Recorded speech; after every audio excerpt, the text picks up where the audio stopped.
What's up, Metal Summoners? It is so great to see you guys as always, kicking off your weekend in the middle of the week right here on your island of Misfit Toys with myself and Angel. We got a great one for you tonight. We will be having Michael from Escape the Hive very, very shortly. He's already been in contact with us, so he will be popping in the next couple of moments. So we thought we'd get going, get everything kind of rolling, and Angel and I can start off talking a little bit about what we've got going on for the next couple of weeks because it's really, really good stuff. We do want to start this show off with a little memoriam and give our condolences, but also our appreciation and our love to CJ Snare's family, friends, the whole Firehouse camp. CJ was definitely a good one. It was incredibly shocking to hear of his untimely passing. And honestly, even more shocking to hear that he had been fighting stage 4 cancer, which is incredibly unfortunate because we were all looking forward to seeing him later this year on tour because Firehouse had been very upfront about that, about him taking this time off to get healthy, and having some fill-in singers, but that they were looking forward to having him back this summer. And so it's definitely unfortunate to lose him on such short notice because he was an amazing soul. And Angel, you and I saw him just recently at M3, and he sounded great. Yeah, the fact that he was fighting stage 4 cancer and still put on a hell of a performance. What a testament, to his character, to his spirit. And our condolences, first and foremost, to his children. They lost a father, um, his girlfriend, his family, that they lost a family member, to the Firehouse camp as well. Yeah. Like I said, to us, he was the voice of our generation. From grade school, love of a lifetime, those great songs, those great albums, all the way up till now, seeing him live. So. Absolutely. I mean, he had amazing side bands too, like Rubicon Cross. He was just so multi-talented, like definitely an unfortunate loss. Hey, Michael, how are you, friend? Hey, man, how are you? Great. Now we're doing good, man. We're doing good. How are you this evening? Good. I'm good. Been a long day, but that's all right. Absolutely, man. Well, we'll have some fun with you. We won't eat up too much of your time, but we got some great conversation. So first and foremost, thank you so much for some of your time this evening, and welcome to the Metal Summit. Hey, man, I'm happy to be here. Thank you very much. Oh, absolutely, myself and Angel's pleasure. But you actually just popped in on our memoriam segment because we were actually, talking about how much we love and appreciated, the recently departed CJ Snare from Firehouse. Absolutely, yeah. Yeah. Did you have any opportunity to like perform with him or meet him or just anything like that? I've never with Firehouse, but oddly enough, I'm originally from Nebraska, and yeah, this is kind of a long story, but there was a club in Council Bluffs, which was just over the border, called real famous club in the early '80s. Excuse me, called Fat Jacks. It was this huge rock club. It was an old bowling alley, and I think most of Firehouse, I know CJ and Bill were both, I think, in the band. They were in a band called, I think, White Heat. And they used to play up at Fat Jack's all the time. So I remember seeing them when Firehouse came out. I remember like, hey, I recognize that guy. And that's who it was. That's so cool, man. That's so awesome, man. I mean, we love hearing stories like that. And Angel and I were just talking about how it's definitely it was a little like shocking to lose him, so suddenly, even with the battle that he was having. Because Angel and I saw him not that long ago at the M3 festival, which, as you're probably aware of, is a very 80s rock dominated festival. And he sounded great. And for him to be battling that sickness and still put on such an amazing show, Angel said it best. It's just such a testament to his character. Yeah, I know I had heard he had a fill-in for one or two shows, and then I heard this news, and yeah, surprising and sad. It's a shame when anybody goes that young. Yeah. No, absolutely, 100% for sure. But Michael, let's talk a little bit about Escape the Hive, and first and foremost, congratulations on Gonna Feel a Sting. It's a debut album. It's long awaited, and how does it feel for it to be out there? And how's the reception been? The reception's great. I mean, it's it's actually been a little, I guess, overwhelming is maybe a great word. Um, you always expect to do a record, and you do a record for yourself. You don't do it for anybody else. But when you do it and it seems to really resonate with people, um, that's pretty fulfilling. And so far, all the reviews have been not just positive, but really positive. And so that's it doesn't get better than that. Absolutely, for sure. When it came to the crafting of the album, what was your headspace when it came to it? Like, as in what was the direction you were looking for it to go? Were you particular about a certain sound or anything like that? Yeah, I think we wanted to do we do a 70s era feel and sound record. We didn't want, in my opinion anyway, so many releases nowadays, even from bands that were, you know, from back in the day, they all sound the same. They're all using the same drum programs and the same plug-in guitars, and they all sound the same. The mix is all very similar, and I didn't want to do that. I didn't want to be lumped in with all that, and I just don't like the sound of them anyway. So we we used real drums and real voices and real guitars out of, and the material was, we knew, was going to be 70s oriented, but we did kind of make a conscious decision, um, where when a lot of bands do that kind of retro sound that is kind of becoming popular, they more often go toward the Led Zeppelin, Bad Company, Deep Purple side of things, and we wanted to go in a different direction. We wanted to do the Journey, Boston, and Foreigner side of the 70s, and I was surprised that more bands hadn't done that. So that was a bit of a conscious decision, and in both the writing and the sound. Yeah, because I know on the first single, "Separate Lives," you listen to it and you really can't tell what year it came out because it sounds timeless. That's the best way to put it. Oh, thanks, man. I appreciate that. That's So for. no, I mean, it's an awesome tune. It's one that we can all relate to. From what I read in the interview, it's about the choices that we make when we're younger and how they follow us now. Yeah, it's kind of a it's kind of a nod to, but I'm sure you remember the song from way back in the day, from Night Ranger, the Sister Christian. Yep. And they had that other one that I think was the B side. Um, when you close your eyes, you dream about me. I think it's when you close your eyes is the title of the track, and it's kind of from that perspective, in that if you made a different decision, um, and it doesn't have to be, with a girl. It could be with a career, or anytime there's a fork in the road. If you made a different decision back then, what would your life be like? Where would you be, and where would that other person? That's kind of the take on the song.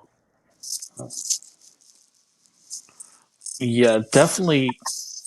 Just like the song and the video, like the video kind of fit. So whoever did that video really did an awesome job on it. Yeah, Gavin Donnelly from a place called Soundphoria did the video, and yeah, it turned out really good. We're really happy with it. I wanted to convey the storyline within the video. And I got a couple of perks out of it personally. That the guy that plays kind of my younger self is actually my son. So I got, and he's done some acting, so that kind of worked there. And then the car that he's driving, the '74 Camaro, is my car. So That's trust right there. so it worked out well. I'm sorry. I'm just laughing. I'm just imagining you giving him the keys and just maybe your heart melting away. Like, please don't wreck this car. He's only driven a couple times, and every time he's got a pretty big smile on his face. So But he didn't wreck it, so that's good. oh, we've had the car for quite a while, and he's actually he and I, took it to car shows when he was little, and we've had a lot of fun with it. So he's pretty familiar with it at the very least. Hey, I mean, it's a hot car. What can he say? But yeah, it turned out it was cool that I got to be able to do that in the video. So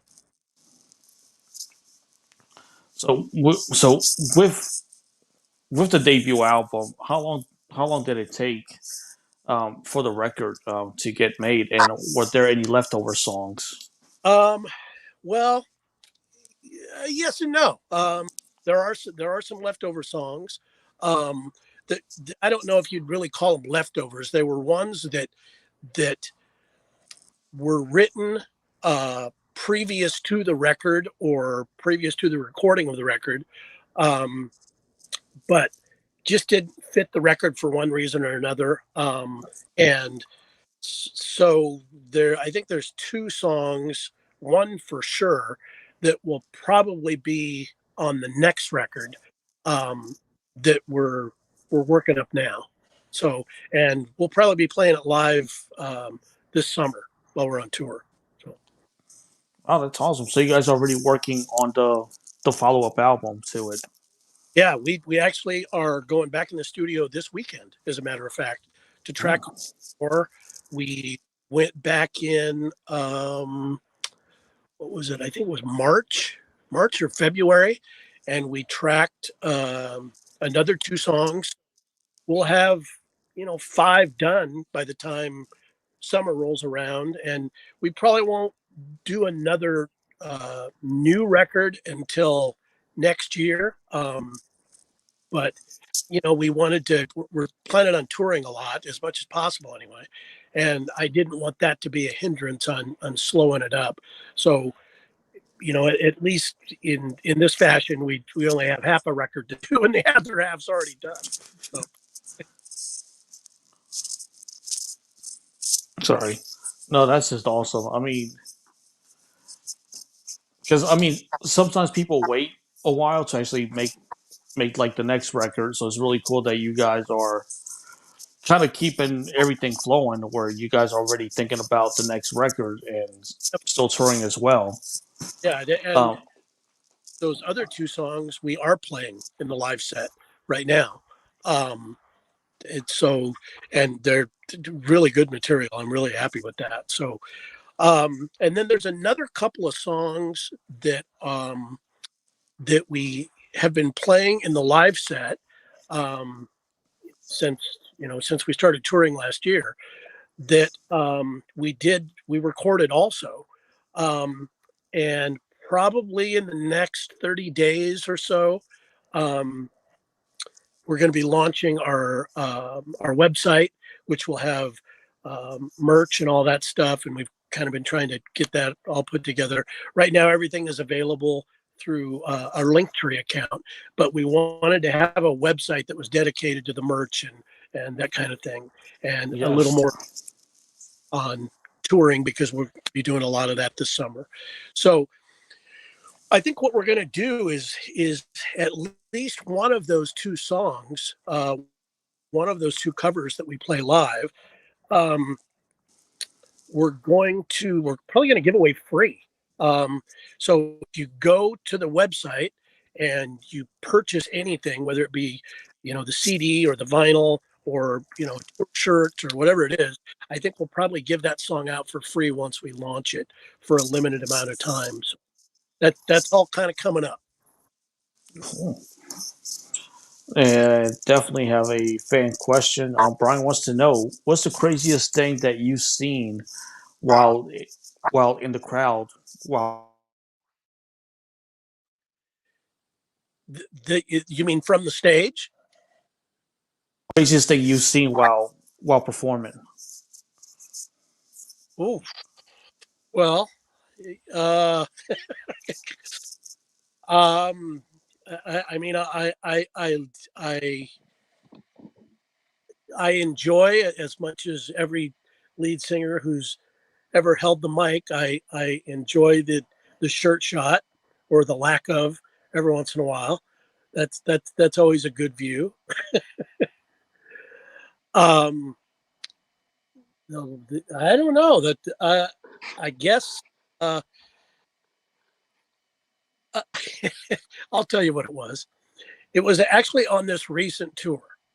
Um, on this recent tour, there was a club that we played in the Midwest, and I there was one part of I don't even remember what song it was, but I went to the edge of the stage and kind of sat down, and the crowd kind of came up around me, and I was kind of singing to them individually. Um, and I realized once I sat down on the edge of the stage that the stairs to the stage were way off to one side, and I wasn't going to be able to get over there. And I want to put down the microphone to and run around. So it wasn't. It was just kind of a knee jerk reaction. I didn't know what else to do, and it wound up working out. But as I was sitting on the stage, um, I had the mic, and I used to do this in my younger days a lot more. I haven't done it for 30 years. Rolled back and flipped backwards and came up on my feet, and the look on not only the crowd's face but the band's was pretty was pretty priceless. Oh, uh, what advice would you give to yourself at 15? I can't hear you. Oh, sorry. What advice would you give to yourself at 15? I can just barely. Oh, sorry about that, Michael. What advice would you give to yourself at 15? Probably the same advice that I would give to me now, which is, if it's the advice that Mike gave to me, which is, if you're going to do something, do it. Don't do it 90%. Don't do it 95. Just do it. If you don't put 100% into it, then you're never going to know if it really works out. So that's kind of the best advice that I've ever been given, and one that I hold pretty dear.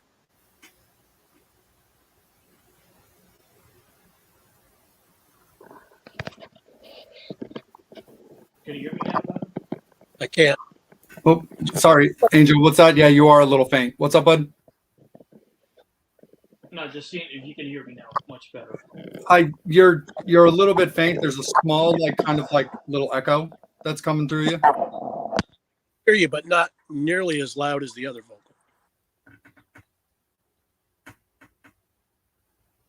All right. How about now? Better. Yep, better. Oh, okay. Sorry about that.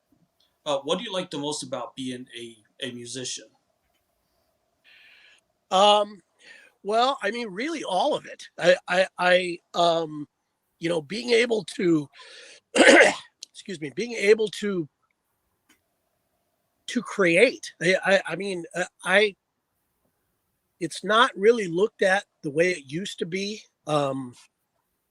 where musicians aren't looked at as artists the way they were years before, and I think that's a disservice because it's an art, um, and should be treated as such. And that's what I love the most about it is the art side of being a musician, whether it be in the studio or writing the song or from the stage or whatever it is. That's what I enjoy about being a musician is the art. Awesome.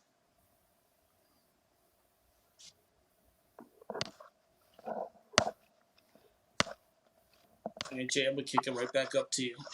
Absolutely, no problem. Let's talk a little bit about like getting into like the business for you, Michael. Like when it came into like wanting to get involved in music, playing guitar and just kind of like wanting to make something like this such a large part of your lifestyle. How did that start up for you? Um, it started when I was in high school. It started when I was in high school. I, as most guys my age, Kiss was a huge influence. Um, so seeing Kiss on, I don't know, some special, the Halloween special, I think it was, um, years back when I was like 10, was a pivotal moment for me. So that was when I kind of went, wow, you can do this. These guys are people. And I had a neighborhood friend that was, 5 or 6 years older than me, that played guitar and sang, and I remember seeing him playing guitar and singing at just about that time, and it was like, wow. I mean, that it just seemed so far fetched that was something that you could just learn to do and do. So I was on a quest ever since that point. That's awesome, man, for sure. When it came to like a band like Kiss, did it have a lot to do with like just that stage show or the characters in particular, or was it a little bit more music based for you? Well, I think it, especially when you're 10 years old, I think it starts with the characters and the image and all that. And I think that's true with a lot of bands. I think that's true with, you know, whether it's Alice Cooper or Kiss or, even Van Halen, somewhat, characterizing who they were. But, that's just the doorknob. Once you open the door, that's where the music is, and that's where you either become a listener or you become a fan. And I definitely became a fan, with all of those bands. Um, it's once you see the image, that's definitely the paint on the door. But opening the door and hearing the music and and really diving into the lyrics and diving into songwriting and how it's put together, and that that makes you a fan. And I definitely fell into that category. Absolutely, 100% for sure.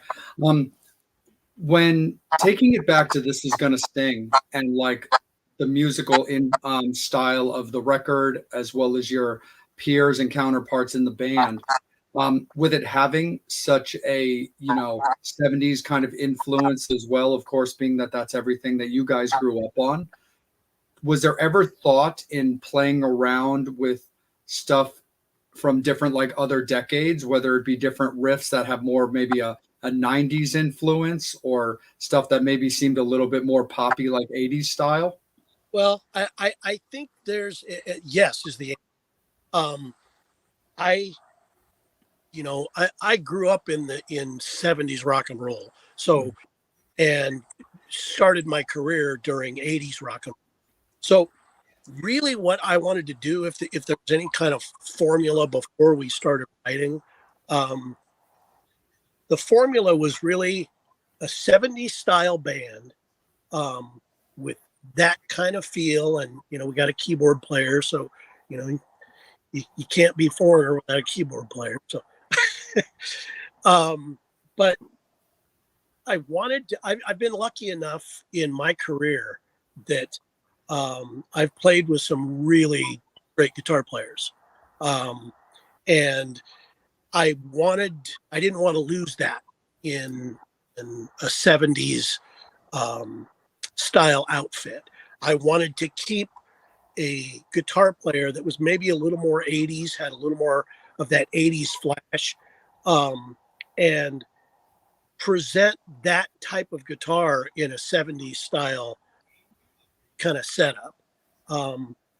Because again, I've been lucky enough to play with some great guitar players, and I didn't want to lose that.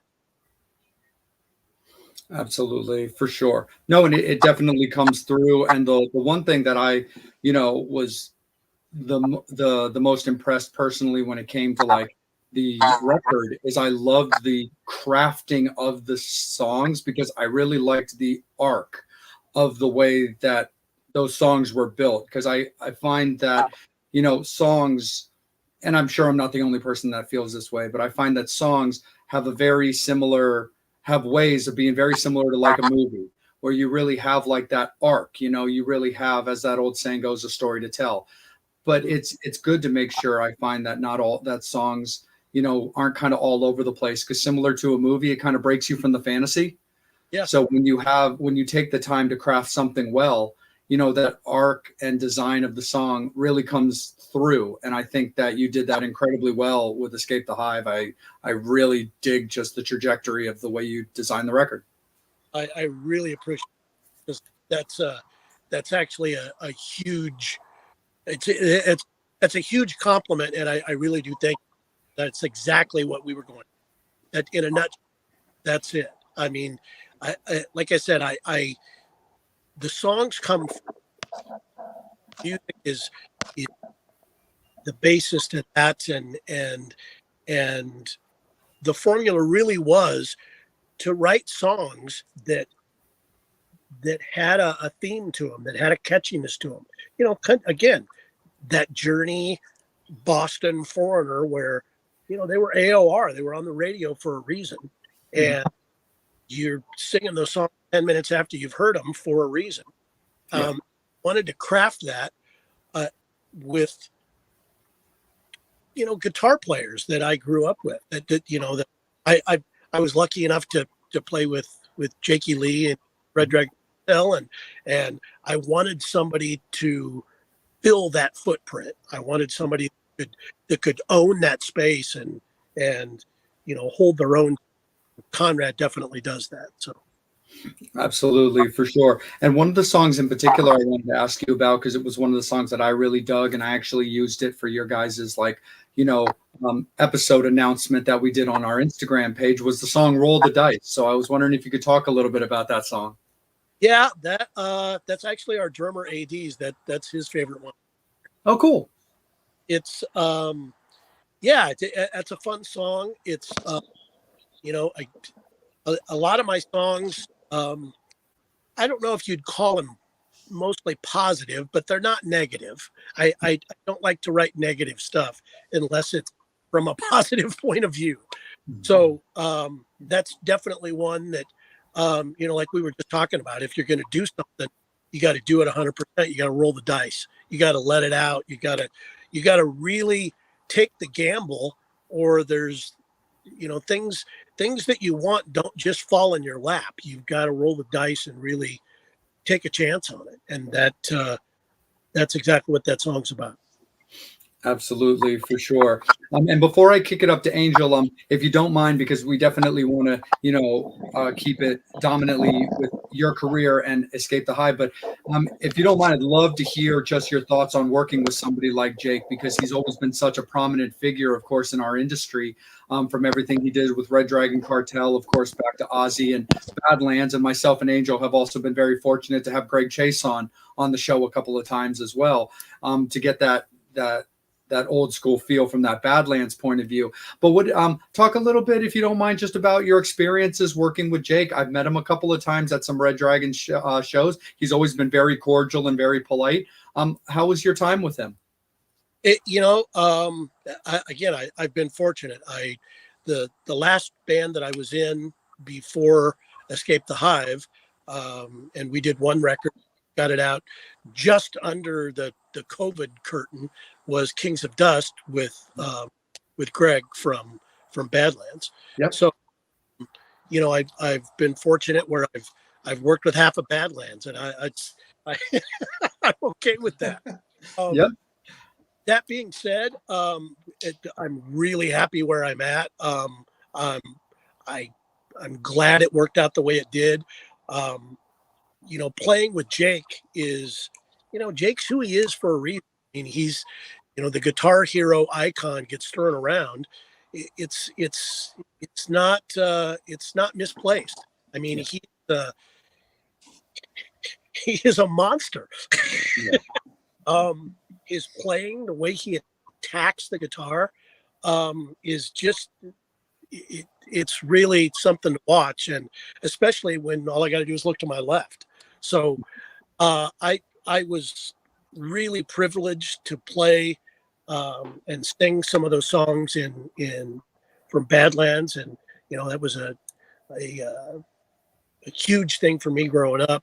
So I and that those, you know, Ray's vocals are incredible, always have been, and fortunately, you know, hopefully in my wheelhouse a little.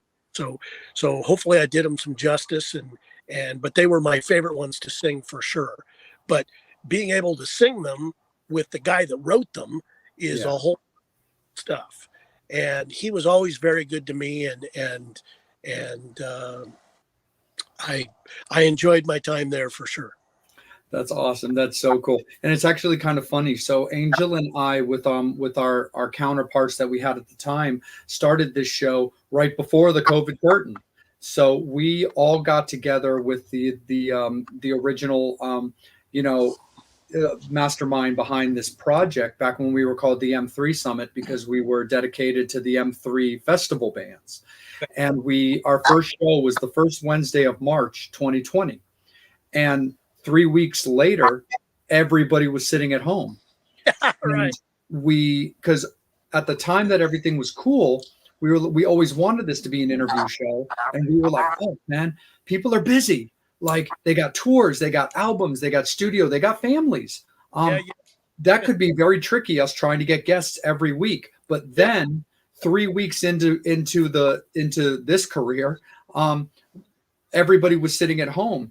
And it gave myself and Angel a real kind of boost, but also kind of the brainstorm around, we really have the opportunity and kind of a blessing in disguise to really keep these bands relevant, or get to talk about things that they can't push because they're not on the road. And it's really, you know, it was just kind of interesting with that. And we morphed into the Metal Summit because after a while, we were no longer sticking to the M3 idea, simply because that festival had been canceled / postponed to the next year. And we started using our various contacts to just bring in our, you know, friends, musicians, or just people we wanted to talk to that weren't always in the genre. So we're like, hey, we got to talk about the elephant in the room, guys. If we're going to rebrand, we need to do it now, because it's way easier to do it around episode 10 than episode 50 when we've been around for a year. But anyway, the reason I kind of tell that story is we had Greg on in our first year because it was for Kings of Dust. Oh, okay. Because we were talking to him about that record, and I had reached out to him about being on the show. And then we had Greg back on. It was either earlier this year or late last year, because he reached out because it was at the time that the Atomic Kings record was about to drop. Right. And he was like, hey, I'd love to come on and get to talk about that some more. We're like, hell yeah, dude, no problem. Come on, it's all good. And he brought the whole band with him, which was very cool as well.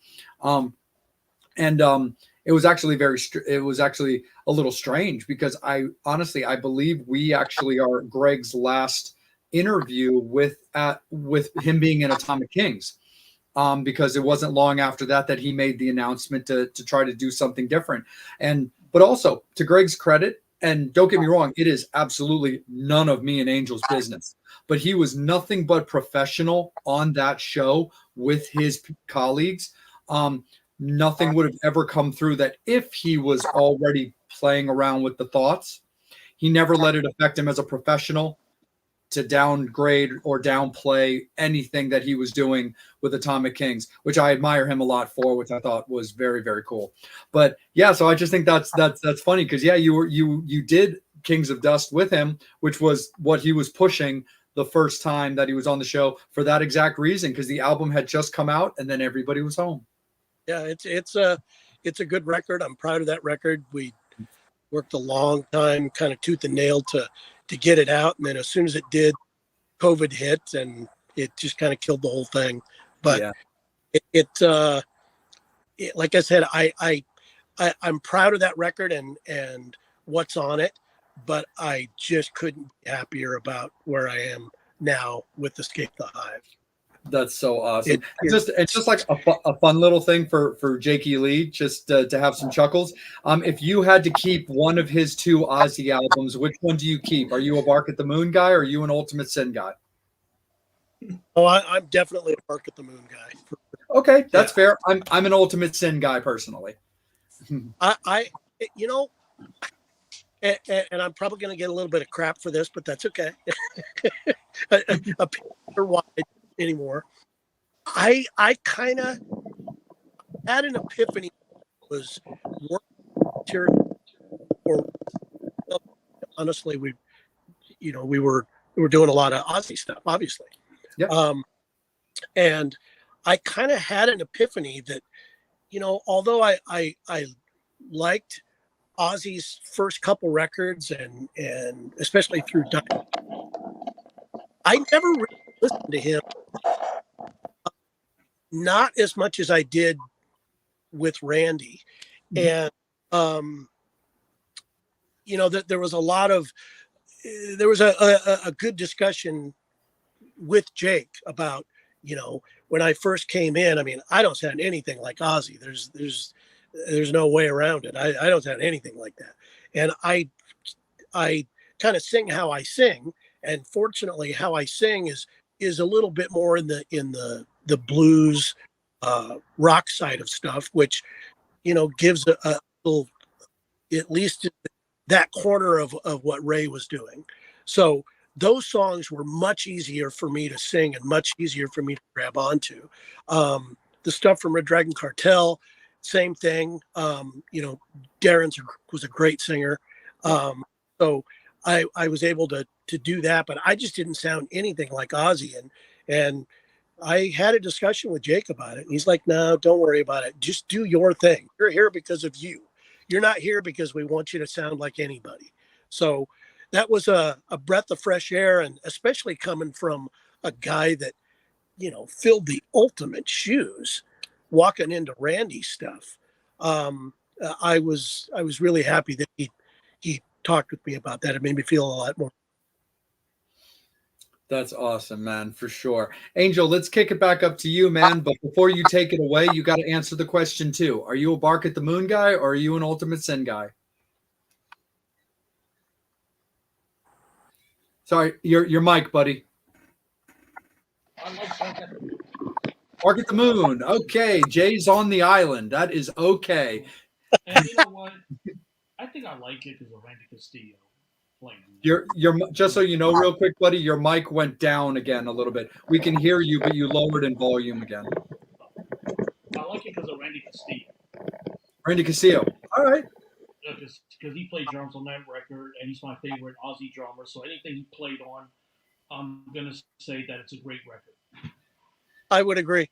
Yeah, I love his drumming. I would definitely agree with that. Hey, that is all right by me as well. For me, it's just I had a real attachment to songs like Ultimate Sin and Shot in the Dark. They just kind of hit me in that place where I really like the design and it's like what I said before. I like the storytelling in those songs. I liked the arc. So that was one of the reasons why Ultimate Sin just kind of resonated with me. But go ahead, Angel. It's all you, brother. No, I like this comment from Kim. I watched the video of Ozzy performing Bark at the Moon during the 2017 eclipse. Just in case that wasn't very loud, Michael, I just watched a video of Ozzy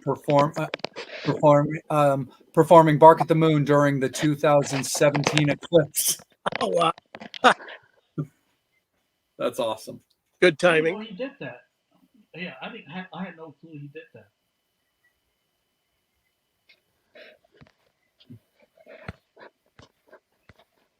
Let me get to the next question. Totally. Check your mic as well, buddy, because you definitely lowered, man. But no worries. I'm gonna read off this question while you're checking that, bud, just because my volume's a little higher. Where is your favorite place to go for subs? Mine is Subway. That's from Lisa. Subs. I could say some weird deli, and there's a couple of them here in town that I like to go on special occasions. But honestly, most of the time it's Jersey Mike's. Okay. Nice. That's cool. When I was going to school in Massachusetts, we would get a lot. There were a lot of Quiznos around us. Yeah, So, those died out quick, didn't they? yeah. So I always found myself at Quiznos a lot. So, and it was cool. I got personally nothing against Subway. But when they were surviving for a little while, I was a Quiznos guy myself. And Lisa did a follow-up. What size sub would you choose?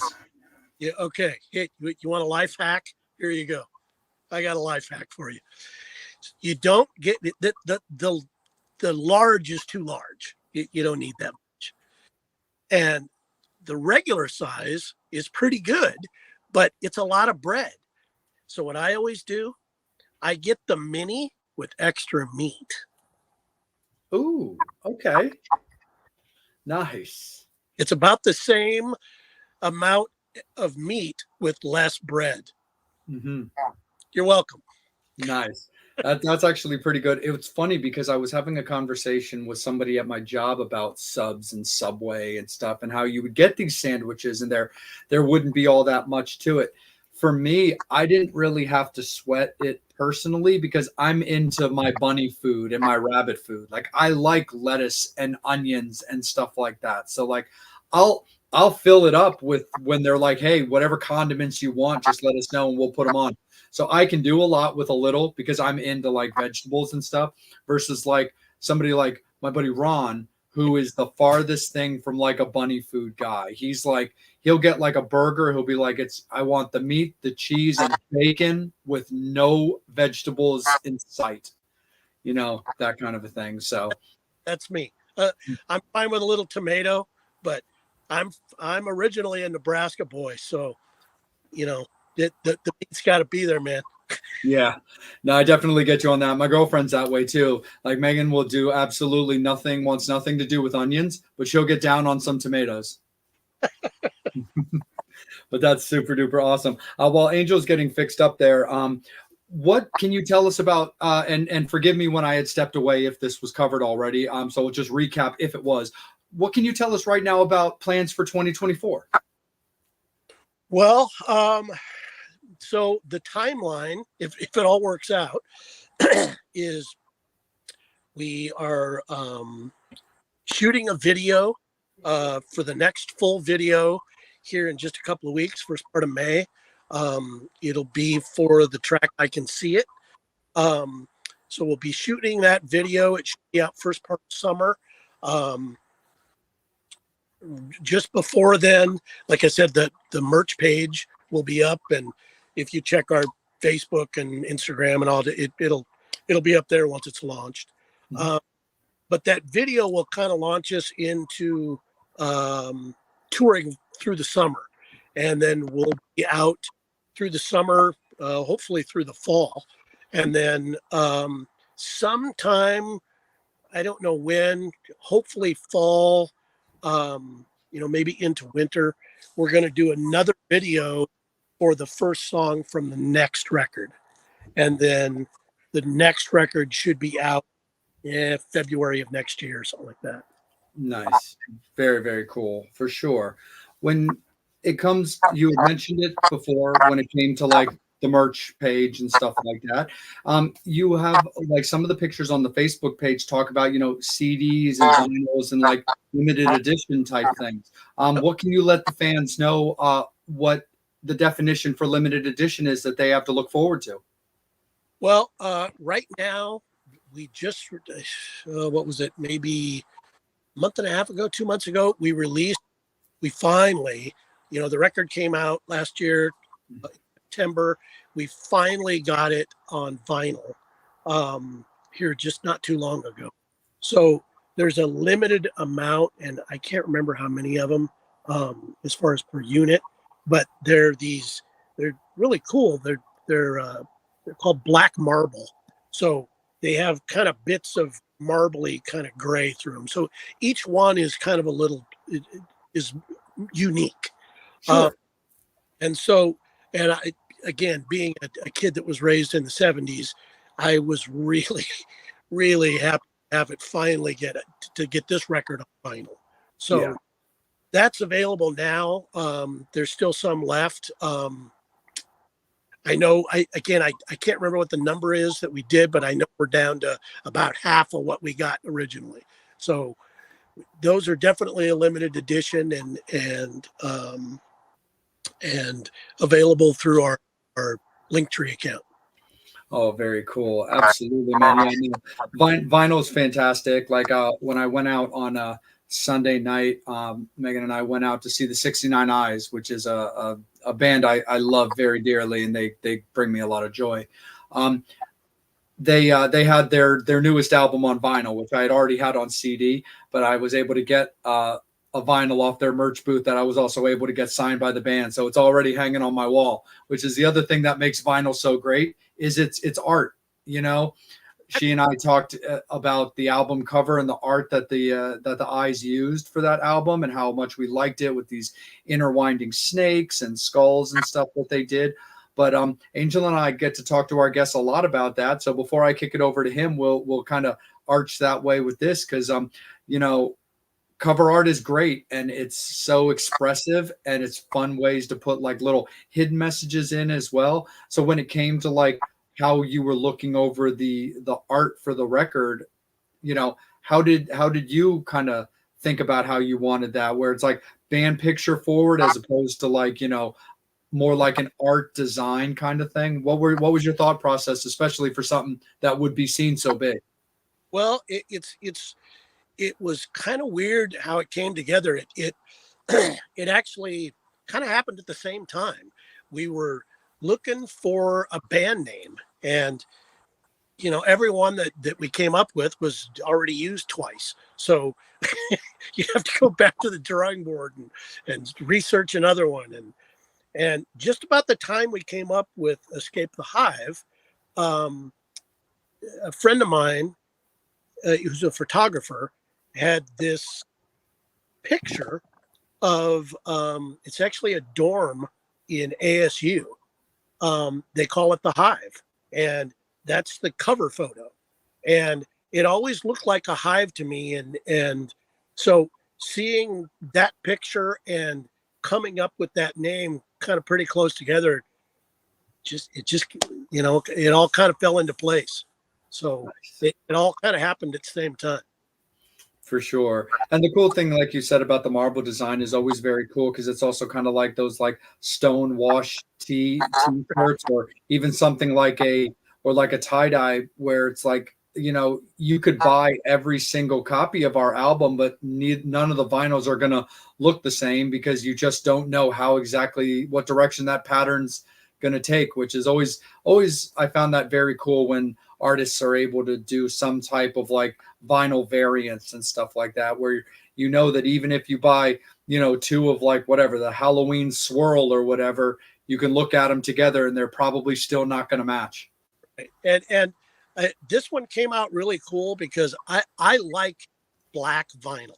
Again, what I grew up on. So this has got, some of them you see are look much more like a regular record, and it almost looks like there's dust on it or dirt on it with the way the gray is kind of put in there.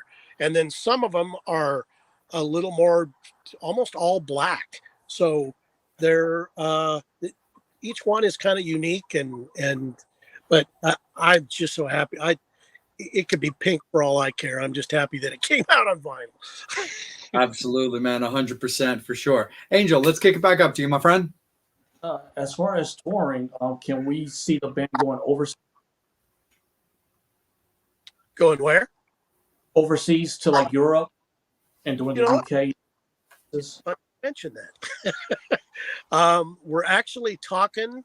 I mean, just your ears must have been burning, my friend, because this happened just the other day.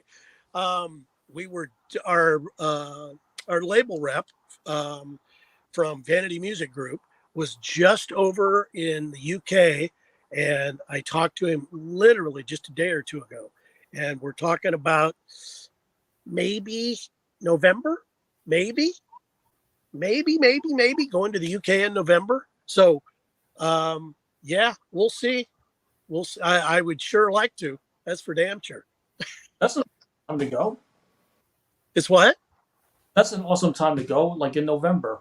Yeah. I mean, honestly, I would go anytime. So I've been over there once and thoroughly enjoyed myself, and would we've gotten some really great reviews from some magazines and from some podcasts like you guys from over there, and so the reception seems to be pretty good. I would love to kind of test the waters over there as well.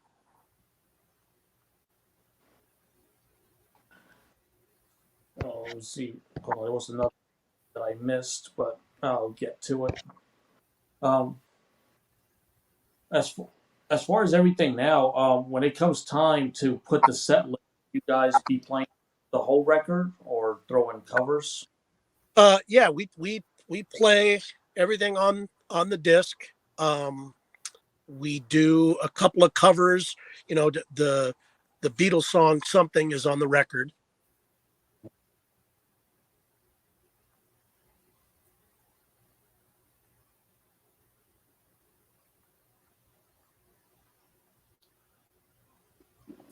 Well, Michael, we can see you again, but we've lost audio on you. Yeah. It happens to me. Down, like, yeah, we can't hear you. Yep, no problem. Happened to me. Now it happened to him. Yeah, No worries. It's all good. But anyway, so Michael will be right back on in a second there, fans. So again, we want to make sure that we remind everybody about, take care of your loved ones. You never know how long you're going to have them. And again, we want to make sure that we're give our love out to the Firehouse Camp again, CJ Snare and everything. We're also going to be very, very much out and about as well that we're looking forward to. So myself and Angel are definitely going to be hitting the road in the next few weeks. So as a lot of you may or may not know, I have a side podcast that I do outside of the Metal Summit called Vampire and Devil Podcast that I do with Ron, who a lot of you do know, who has helped myself and Angel and the guys at various M3s and stuff. So he and I are going to be in New Jersey next weekend for the not this coming weekend, but the 19th to the 21st for the New Jersey Horror Con in Edison, New Jersey. We're definitely looking forward to that. We'll be doing press for that podcast and being creepy. And Angel's going to come out and spend some time with us for a little bit on Saturday as well. So we're definitely looking forward to that. But let's bring back in Michael. Welcome back. Can you hear me now? Yes. We are all good. So yeah, Angel, let's circle back around with you real quick, my friend. We were just talking about hopefully getting out to the UK when it came to touring, and right back to you. Yeah, you asked me about the set, right? Mm-hmm. Yeah. There's we play the whole record. There's like I said before, there's a couple. If you've seen us previously, like last year or at some point this year, a couple covers that we do as well. And then there's been 2 new songs that will probably be on the next record that we've been playing live. And I think we'll probably add 2 more new songs for this summer. So yeah, it's a full 90-minute set. Nice. When it comes to writing, how do you know? How did you know when a song is done and when to leave it as is? Yeah, that's a tough one. I mean, I guess the way I always look at at conveying a song is making sure that every part is interesting. You as a writer, you can get bogged down in your message and not really cross over into making sure your message is heard. So when we write, we always try and make sure that every part of the song, whether it's the verse, the chorus, the bridge, always has something interesting going on, other than just the vocal melody to really support it. And I guess I kind of listen for that. And once that's achieved, I I usually kind of let it go and force myself to do so sometimes. Growing up, what was, if you can tell us what first concert you went to? What was the record that made you want to become a musician? Well, the record was Kiss Alive for sure. There's no question about that. But oddly enough, the first concert that I ever went to was Rush on the Hemispheres tour, and Angel was opening. Oh, And wow. Angel was one of my is still one of my favorite bands, and we got to do direct support for them at the Whiskey about this time last year. So that was a huge check mark in my box to be able to open for a band that was literally the first band I saw in concert. So that was huge, and God, those guys still sounded amazing. So it was it was good all the way around.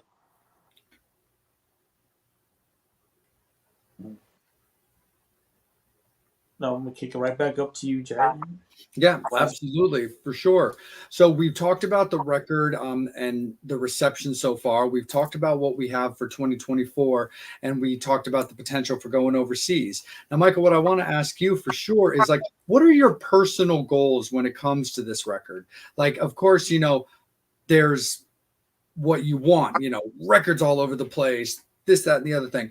But I think the misconception that a lot of outsiders or people that haven't seen behind the curtain might not totally understand is there really is a difference between like personal goals and effects versus achievements. And I'd love to hear just what you would like out of this record. Well, I mean, I guess I'm kind of already getting it. I mean, the knock on wood, the reviews have been really overwhelmingly good, and we just couldn't be happier about that. It's it's so good to do a record that that really seems to connect with people, and to write, sing, perform songs that mean something to somebody. I mean, that's always the goal. So again, they mean something to you. You hope they mean something to somebody else because you can't control anybody else. Right. So that's the big thing for me. If there's any achievement that's going on, it's that. Um, I love this record. Um, I'm excited about performing it every night that we do. Um, but I'm really looking forward to the next one as well. So, Sure. one of the things that is that shouldn't go without saying is I've been doing this for a while. I've been in a lot of bands. This one is kind of something special. Usually when you're in bands, there's a member or two that they do their thing. They might do it really well, but there's just kind of a black cloud over them, and you can kind of see it, and you just because they're usually talented. At least you hope they are. Otherwise, no point in putting up with it. But with this band, they're really it's kind of it hits on both sides of the fence. It's everybody is good people.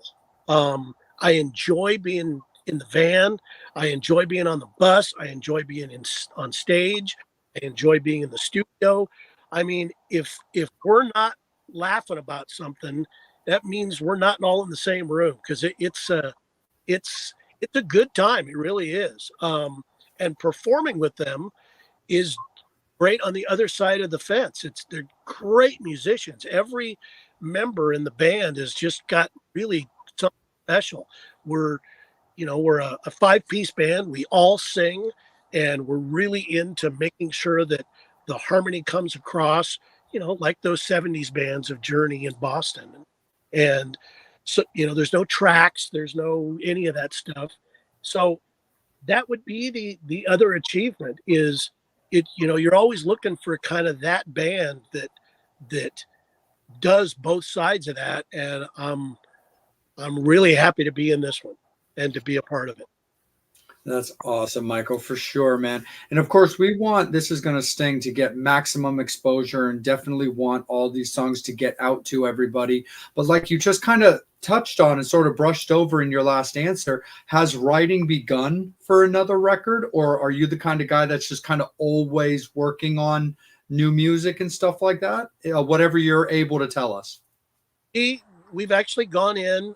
We went in March. We recorded the two songs that we've been performing live, because the crowd really reacts to them. We felt like they were there, and we wanted to capture what we had, because you never know what's going to happen down the road, and I didn't want it to change.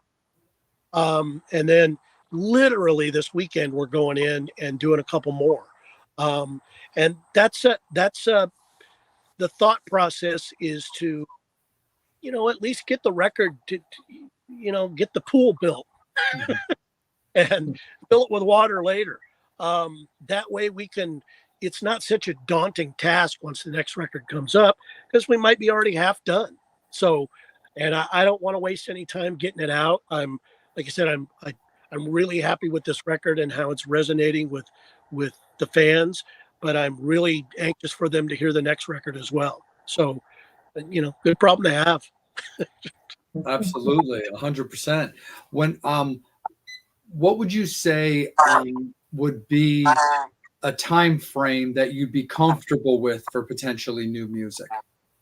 Well, again, I think we're going to do this new video. We're going to shoot that here in May for I Can See It. That's going to come out probably right before the summer. And we're going to kind of tour behind the new video with the new record and so on.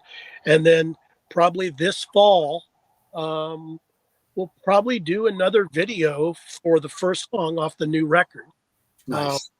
I think it's going to be a song called Around the Sun, but don't hold me to that. But that's been kind of the thought process, and then probably a new record, February or so, first quarter of next year. Very cool. And I kind of feel like I know where you go with this answer, but I can't help but ask anyway. Myself and Angel, I mean, we're album guys. We love the story. We love the artwork. We love all that kind of stuff. Are you an album guy? Because, of course, times have changed and singles do have a certain amount of power. I kind of figured as much. But it looks like you definitely still fancy yourself like an albums guy. I'm kind of a vinyl file. I'm not kind of. I am. I like AD, our drummer, has probably 3,000 pieces of vinyl. I'm not there. I probably got 300.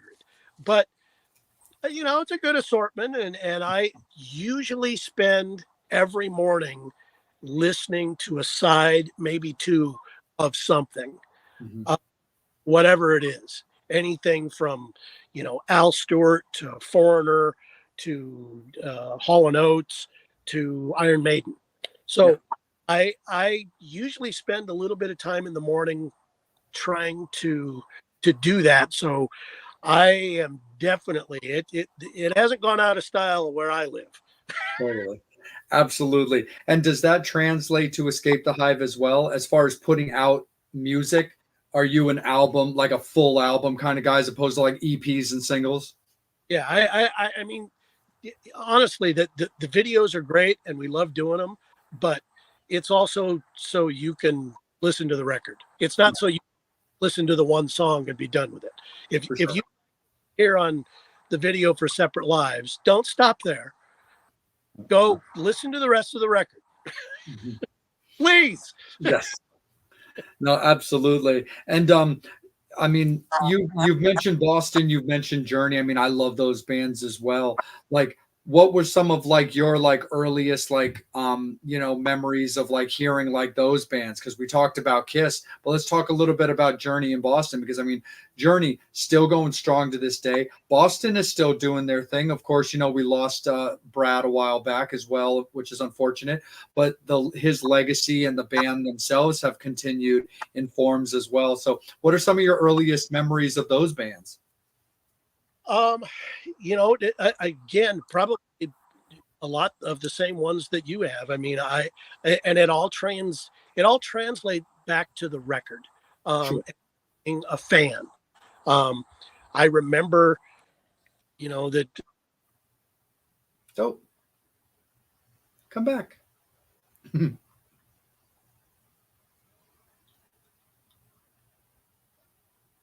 Oh, yeah, we lost your ears again. No worries. No problem. Angel, why don't you let them know real quick while Michael's coming back where you're going to be the weekend after the HorrorCon? Saturday, April 27th, Kick and Valentina Dixie Tavern, Marietta, Georgia. They're going to be performing new songs off the new record. I'm going to be hosting, and this is before they go on the European tour. So get down to Georgia, catch a plane, whatever you got to do, but get down to Georgia, Kick and Valentina, Saturday, April 27th, 9 a.m. Call out sick on Monday. 9 a.m.? A lot of fucking partying. Nice. Absolutely, man, for sure. I mean, everybody here knows how much we love our KV family, the KV mob in force, man. Star Spangled Fist Fight's coming out. It's a record release party. It's going to be a lot of new tunes, just like we've been talking about with Michael. Good things do come in threes. We forgot a third event. Absolutely, for sure. And then we are going to follow up the Marietta, Georgia event with M3 here in Columbia. Myself and Angel will be there. Amazing lineup. Saturday headlined by Queensryche. Sunday headlined by Bret Michaels with Dee Snider. But there's going to be Pretty Boy Floyd. There's going to be Stephen Pearcy. There's going to be Cold Sweat, who you guys remember. We just had our guy last week talking all about it, from Generation Landslide. We had Anthony White talking about that. And that also is kicked off by multiple parties. Fishhead Cantina will have an event as well as for kicking off M3. And then, of course, you've got Dave Dillman's actual M3 party that he does every year, which will be at the Restless Shepherd event venue. So that's going to be a whole lot of fun. Myself and Angel rocking out at M3 with these bands. We'll do more interviews. We'll hang out. We got stories, and it's definitely going to be a great time. So the next 3 weeks are going to be absolutely fantastic for the Metal Summit, getting to hang out with all of you beautiful people, enjoying music and just having an all-round good time. And we're going to bring it right back to the all-round good time. We got Michael back. Yeah, so that's okay. It's rock and roll, man. It wouldn't be perfect if it was easy. That is true. It wouldn't be easy if it was perfect. Some combination of that. Every time someone calls, the audio goes away. I don't know why that. But gotcha.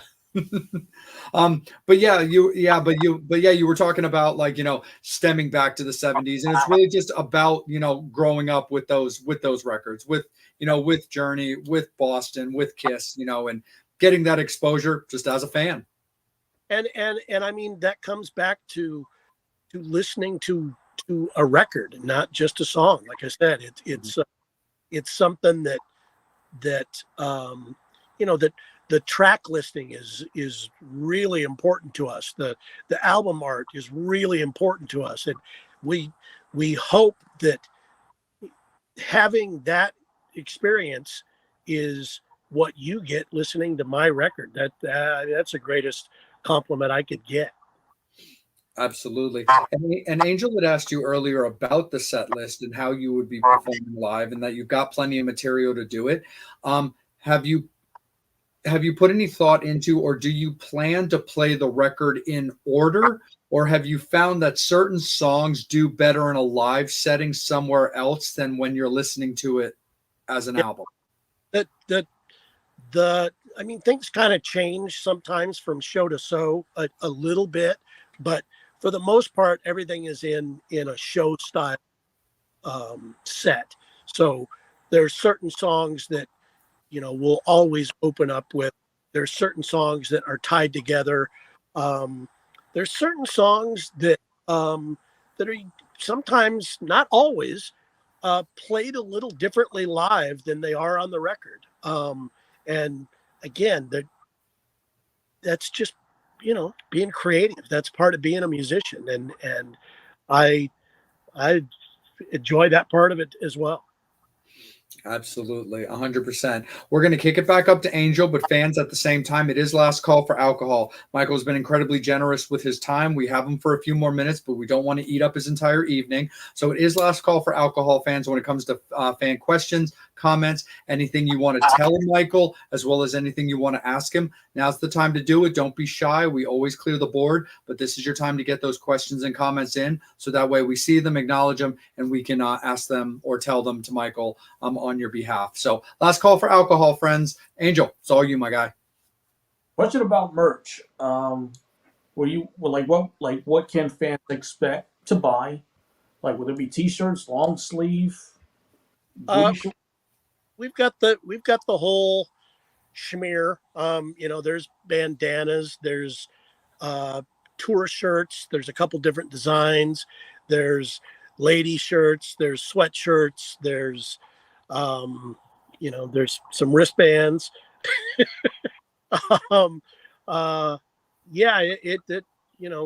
We try and have the full assortment out there, and again, check back on our Facebook page and our Instagram, because that website will be coming soon, and it will definitely have a full merch section, and anything that you buy, I know that you're going to get one of these free tracks. And again, it's one of the two covers that we're doing in the live set, but we did record them and they came out great. And I don't know which one yet, but you'll get one of them with every purchase. So with Mother's Day, Father's Day coming up, this is the time to go to the website and get those gifts for yourself. Nothing says I love my parents like vinyl. That's right. Yes. I mean, what could say I love you more than an Escape the Hive tour shirt? I mean, really. This is gonna sting. Boom, boom. Sorry, Angel. Say that again, buddy. It skipped on you. The women tank top. Yep. They sell. And guys, if you love your girlfriend, for two of them. That includes you, Jay. Right. No, for sure. No, Megan definitely likes her tank tops, for sure. Especially now that it's getting into the warm weather. She is all about that. They up there for sure. But go ahead, Angel. Let's take out some of the board, my friend. Any road stories you would like to share? People love hearing stories about the road. Yeah, I mean,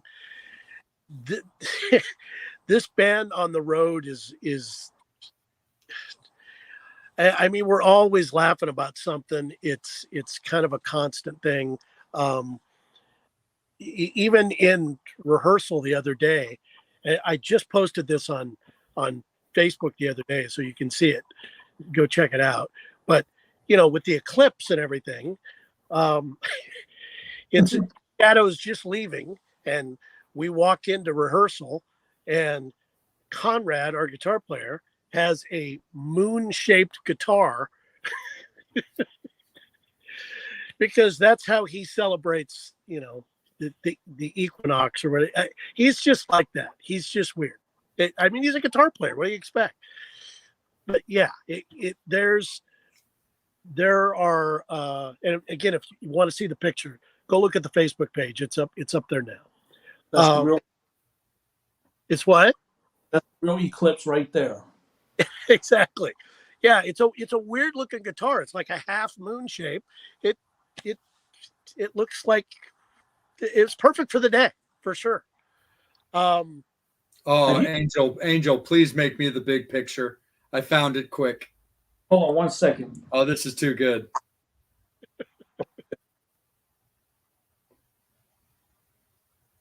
Damn it. No worries, buddy.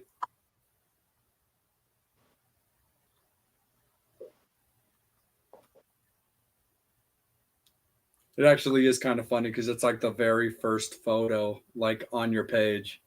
Well, and what's funny about it is he didn't say a word. He just pulled it out of the case and started playing it. And I think I literally stopped and said, "Are we going to discuss this?" Or No, he's probably standing there like, I refuse to be second banana to anybody. that's it. Look at this thing. Look at that. Only Conrad. Hold on. To get glasses don't hurt. Nah, that's we're fucked up anyway.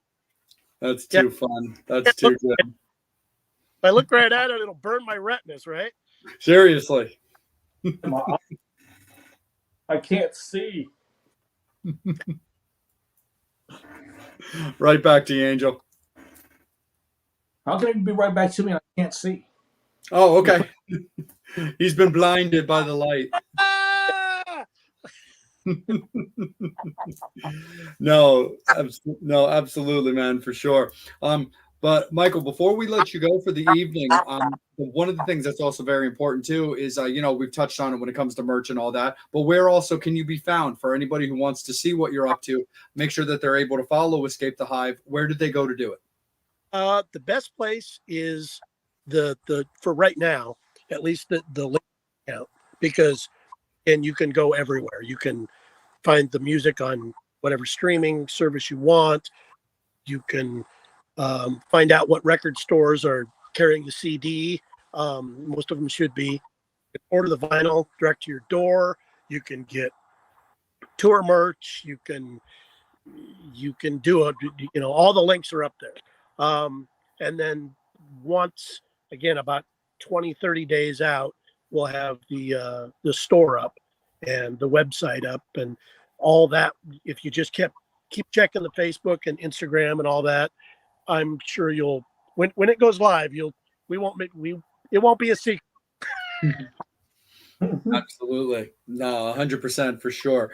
Michael, we really can't thank you enough, man. Like, it's been so much fun. It's been so enlightening, great stories and great conversation. But the thing that's always incredibly important to myself and Angel is that you had a good time. Like, you felt respected, you felt this was worth your time, and you enjoyed the questions you were asked. Oh, come on. Screw you guys. Oh, I got one. Yeah, go ahead, bud. Will you come back on the show when the next record comes out, or anytime, anytime you're with us? Hopefully we can revisit it after the next video comes out. So that's good too. Cool. Yeah, I had a great time. I appreciate you guys having me on for sure. Absolutely, no problem. And Michael, also, we appreciate you reaching out as well when you contacted us about your interest in the show. I mean, that always makes myself and Angel feel very good, that we're on the right track and we're making the right moves when it comes to like the success of the show and the way that we're handling it. So also, gratitude does need to be extended to you for reaching out to us about wanting to be on the show with us. Absolutely. I'm happy to do it and had a great time, guys. It was cool. Awesome, man, for sure. And thank you so much as well, my friend. Metal Summoners, thank you guys so much. Beehive, Busy Little Bees. Thank you guys for tuning in as well to support Michael. We really appreciate it. Metal Summoners, you guys are so good to us. Your constant support of the show, your constant support of the artist, and allowing myself and Angel to do these interviews is really a testament to you guys and your support of the show. Make sure that you're following Michael Beck on all of his socials, whether it be Facebook, whether it be Instagram, and especially Escape the Hive. Watch out for the merch store, the website, and the upcoming tour dates and the new music videos. Make sure you're keeping these guys out on the road, you know. A t-shirt, a CD doesn't cost you very much, but even if that's a little bit crunchy on somebody, we totally understand. But if you've got socials, a like, a share, a follow doesn't cost you a thing. So anything to help keep these bands out there, everything is appreciated and nothing's forgotten about. But you can also make sure that you're following Angel on Angel Alamo 78 on Instagram. You can also find him on Facebook. You can also follow me on Instagram at salem.vampire. But also make sure that you're following the Metal Summit on Facebook and YouTube and Instagram. Instagram is where we do our initial guest announcements, and Facebook and YouTube is where these interviews are actually done live. So you definitely want to follow and subscribe to those two pages, but the Instagram gets you a lot of announcements as well. We will see you guys in a week. We'll have a guest announcement over the weekend for next week's episode, and then following that, you're going to see a lot of me and Angel all over the road as we take the Metal Summit and the Vampire and Devil podcast to some different locations. So it's going to be a lot of fun, and we really look forward to that. So have a great weekend, everybody. Take care of each other. We'll see you guys in a week. Guest announcement over the weekend, like I said. And again, on behalf of Michael Beck and Escape the Hive, we really appreciate his time. And sir, thank you again. We look forward to seeing you guys. You guys all take care. We'll see you in a week.